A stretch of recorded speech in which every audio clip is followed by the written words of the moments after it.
गीता गाडेकर। आज करे टाकळी इथे कहार समाजाचे आपले विशाल गव्हाणे हा युवक 18-19 वर्षाचा युवक इथे मासेमारी करणं हा त्यांचा पारंपरिक मूळ व्यवसाय आहे।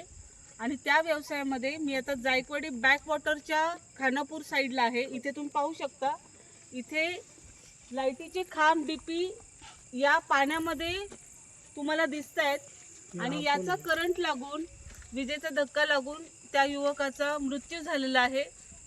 आत्ताच मी त्यांच्या घरच्यांशी भेट घेतली, त्या संदर्भात PMI झालेला आहे। पोलीस स्टेशनला चौकशी केली असता आता संबंधित सखोल चौकशी करू असं PI मुटकुळे साहेबांनी मला सांगितलेलं आहे। मात्र ही घटना पाहावी तेवढी आपल्याला जास्त वेदनादायी आणि दुःख देणारी आहे की कहार समाजाचा हा समाज बांधव आपला गोरगरीब पारंपरिक व्यवसाय सांभाळणारा आहे आणि या युवकांना, या कुटुंबांना दुसरा कसलाही आधार नाही। आणि जायकवाडीच्या बॅकवॉटरच्या पाण्यामध्ये ते कंटिन्यू त्यांची मासेमारी पकडत असतात, त्यांचा व्यवसाय करत असतात। आणि हे आता रात्र आहे, 2 महिन्यापूर्वी या लोकांनी